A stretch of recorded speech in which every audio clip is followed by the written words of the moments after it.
Just as we were passing by a Claro stand, the lady behind the counter noticed me and started engaging conversation. She started asking me about my phone service and if I was satisfied with it. Her goal was to find out in which way she can make a deal that would completely benefit me, the company, and quite possibly her, making this a great example for the stakeholder theory, which is a positive ethical approach. Right at the entrance of the Adidas store, we see a very big infant mannequin. Basically, we're being fooled into the idea that if we use these Adidas shirt, we will look like this mannequin with big arms, big legs, fit body, a six pack. Even though if we're fat, even though we're skinny, even though whatever our body looks like, Adidas is fooling us into the idea that if we use an Adidas shirt or an Adidas product, we will look like the mannequin or even better. So therefore, they're fooling us into buying their products to make us believe that that's how we are going to look like.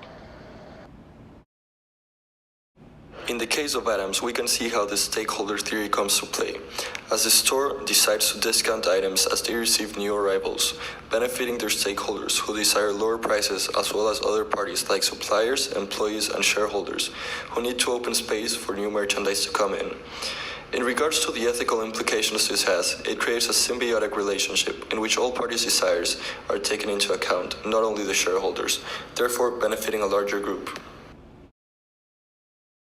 So, after that, we entered to Portland, America, where we found a type of ageism in the mannequins, because the sports equipments and clothes that were in the mannequins were kind of fake. I mean, the mannequins had great bodies, great shapes, and it looked awesome, the dresses in that mannequins. But if I put that, it wouldn't be the same. It would be awful. So yeah, that's bad. The case in Technicel is a quite interesting one. Here, we see a clear case of ethical egoism, which portrays a negative ethical issue. As Herman came into the store, he approached an employee to ask him how much time does it take to get his iPhone screen replaced. His answer was 2 days, but I can get it for you in a day. Here, the employee is using his own work time that pays his salary by the store that supposedly benefits the store for his own benefits, which is quite wrong. The Okaloka store, a very big retail store where you can find anything. Right at the entrance of the store, at the left side, there's a small cubiculum where there's one person that gives you whatever you bought. Basically, this person was sitting in a room where the only thing that he's supposed to do is give out a product. Therefore, we see alienation and some sort of egoism because he was actually reading a book when he had nothing to do. And therefore, he is looking at something or using the time that he's getting paid for to his own benefit. The Toy Store Piruetas exemplifies the theory of planned obsolescence, in which manufacturers purposefully create products that will work for a limited amount of time only, but just long enough to make the consumer replacing the product worth it. From an ethical perspective, this is clearly a flawed practice that not only takes advantage of the consumer, but also has a variety of externalities on the environment, as many of these products, once they're no longer functional, are simply discarded into landfills or other places, polluting the earth. So then we enter to a store that if you like rock, video games, or superheroes, it's your ideal marketplace.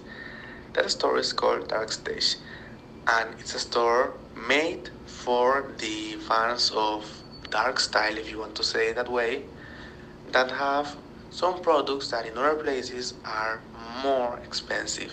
So yeah, it's the ideal place, the ideal prices for the ideal fans. An occasion in which I think specialization theory fits well is on the example of Óptica Sosa y Arango. In this place, I took the time to ask about some contact lenses that I had ordered. I never got an answer because the one who attended me just didn't know how to do it, how to check it, and she told me it wasn't her job really, so she didn't know how to do it. So a negative, clear, ethical standpoint is here. She was specialized to carry out a simple job and wasn't trained to do anything more. Gelarti, another food product in the food court, is a clear example of true labor because they have 5 people working in a very small space where you just basically serve ice cream or water bottles. That's it. So basically, it's a down the line process where you don't really know the true labor or the true cost of something because it has gone down the line and it comes from way back. The retail store Ben Batesh uses the stakeholder theory in its business practices as they discount their old items to make space for new ones. Here, the stakeholder theory refers to how the business takes into account a variety of different groups that affect their business to determine the decision the corporate person makes, particularly paying attention to clients who benefit from lower prices caused by discounts, and to how the corporate person, suppliers, employees, among others, benefit from the space to put new merchandise. Thinking about this in terms of ethics, it creates a better business that by looking at different groups to make business decisions benefits more people. The unrealistic images portrayed by the advertisements in the Calvin Klein store affect the true value discussed by Adam Smith. This refers specifically to the intrinsic value of people and how these images lower this value. Furthermore, this effect can be seen deeply embedded in society, with psychological disorders being developed by an increasing number of both men and women that want the idealized images portrayed in these advertisements, images that are simply unattainable for most people. Mi dentista is a perfect example of specialization, as dentistry takes special training in a focused subject in order to improve their abilities and therefore gain value in the job market. Though according to Adam Smith's true value theory, this shouldn't be, as a person's value can't be determined. In an ethics perspective, this type of specialization is actually beneficial, unlike Marx argued when describing the alienation of a workforce. This is due to the fact that the specialization of a dentist is a complex one that takes years of practice and studies, which society deems more valuable than, say, a fast food worker, whose specialization is simply how to continuously assemble burgers, a relatively simple task. The effect on the intrinsic value of people in the fashion industry is a rough one, but Braya took this one to a higher standard. This store used some pretty questionable mannequins that show massive breasts and really notorious nipples.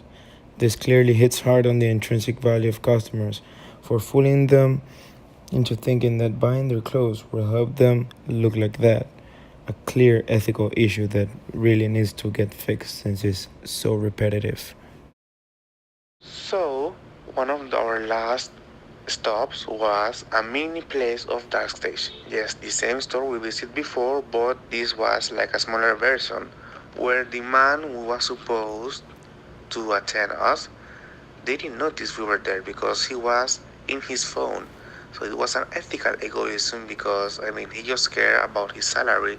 He doesn't care to give a good attention to the customers. That's bad. So after we visit a store where we saw the shareholder theory, the place was called Tobacco and Ron Store. It's a place that, as you can see in the name, sells harmful and addictive products that can damage society. The owner doesn't seem to care a lot about that.